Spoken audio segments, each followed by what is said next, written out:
নমস্কার। আজ আমরা একটা খুব গুরুত্বপূর্ণ তীর্থস্থান নিয়ে কথা বলবো, দ্বারকা। শ্রীকৃষ্ণ কংসবধের পর যাদবদের রক্ষা করতে মথুরা ছেড়ে চলে যান একদম গুজরাট উপকূলে। আর সেখানে এই শহরটা গড়েন। প্রচুর ঐশ্বর্য ছিল শোনা যায়, তাই তো স্বর্ণনগরী নাম। হ্যাঁ হ্যাঁ, ঠিক তাই। আর মহাভারতেও তো এর উল্লেখ আছে, যাদবদের রাজধানী হিসেবে বেশ সুরক্ষিত একটা জায়গা ছিল।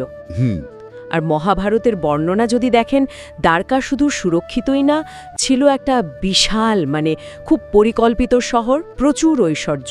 সমুদ্রের ধারে হওয়াতে একটা আলাদাই ব্যাপার ছিল নিশ্চয়ই। অবশ্যই, কিন্তু এই লেখার একটা খুব গুরুত্বপূর্ণ দিক হলো দ্বারকার শেষের গল্পটা, কি পরিণতি হলো। হ্যাঁ, ওই যে বলা হয় শ্রীকৃষ্ণের মহাপ্রয়াণের পর। ঠিক, বিশ্বাস করা হয় যে তার দেহত্যাগের পরই নাকি সমুদ্র এসে পুরো শহরটাকে গ্রাস করে নেয়। আশ্চর্য। আর এখানে সবচেয়ে মজার ব্যাপারটা হলো, এই পৌরাণিক কাহিনীর সাথে এখনকার দিনের প্রত্নতত্ত্বের একটা যোগ পাওয়া যাচ্ছে। তাই নাকি? কিভাবে?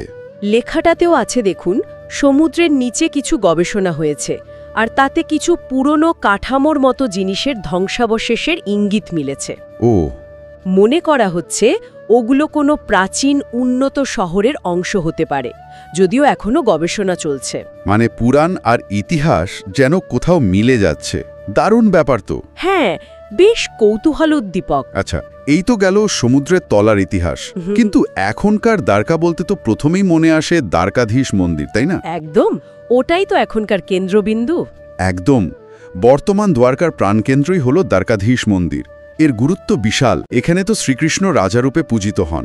হ্যাঁ, দ্বারকাধীশ দ্বারকার অধিপতি, রাজা কৃষ্ণ। মন্দিরটা কতটা প্রাচীন? লেখাটাতে কি বলছে? লেখাটা বলছে মন্দিরের মূল কাঠামোটা প্রায় 2000 বছরেরও বেশি পুরনো হতে পারে, ভাবা যায়? 2000 বছর? হ্যাঁ, যদিও আমরা এখন যে বিশাল মন্দিরটা দেখি, এর বর্তমান যে রূপ, সেটা 16শ শতাব্দীতে আবার তৈরি করা হয়েছে। আচ্ছা, পুনর্নির্মাণ হয়েছে। ঠিক, এর চূড়াটাও তো বেশ উঁচু, প্রায় 78 মিটার, আর মন্দিরের গায়ের কাজও খুব সুন্দর। আর ওই যে ধ্বজা পাল্টানো হয় বারবার। হ্যাঁ, দিনে বেশ কয়েকবার, ওটা একটা বিশেষ রীতি। আচ্ছা, এবার যদি একটু বৃহত্তর ধর্মীয় গুরুত্বের দিকে তাকাই, 4 ধামের একটা তো দ্বারকা। অবশ্যই, এটা খুব গুরুত্বপূর্ণ একটা পয়েন্ট। লেখাটাতেও এর উল্লেখ আছে। হিন্দু ধর্মাবলম্বীদের জন্য যে 4টে প্রধান ধাম আছে, বদ্রীনাথ, পুরী, রামেশ্বরম আর দ্বারকা।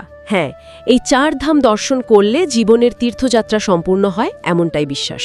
শুধু তাই নয়, সপ্তপুরীর মধ্যেও তো পড়ে। একদম ঠিক। সপ্তপুরী সেই 7টা প্রাচীন শহর, যেগুলোকে মোক্ষ বা মুক্তি লাভের জন্য খুব গুরুত্বপূর্ণ মনে করা হয়। মোক্ষ জন্ম মৃত্যু চক্র থেকে মুক্তি। হ্যাঁ, আধ্যাত্মিক মুক্তি। সেই জন্যই দ্বারকাকে মোক্ষদায়িনীও বলা হয়, মুক্তিদানকারী ভূমি। ও আচ্ছা, এই কারণেই তাহলে এত ভক্ত সমাগম হয়। মানুষের বিশ্বাসটা খুব গভীর এখানে। ঠিক তাই, যে দ্বারকাধীশের দর্শন করলে জীবনের সব পাপ ধুয়ে যায়, মোক্ষের পথ খুলে যায়। হ্যাঁ, লেখাটাতেও এই গভীর বিশ্বাসের কথাই বলা আছে। সেজন্যই তো রোজ হাজার হাজার পুণ্যার্থী আসেন। বিশেষ করে উৎসবের সময় নিশ্চয় ভিড় বাড়ে। জন্মাষ্টমীর সময়? ও, জন্মাষ্টমীর সময় তো কথাই নেই। শ্রীকৃষ্ণের জন্মদিন বলে কথা, তখন মন্দির চত্বর লোকে লোকারণ্য। একটা অন্যরকম পরিবেশ তৈরি হয়, ভক্তি আর উৎসব মিলেমিশে একাকার।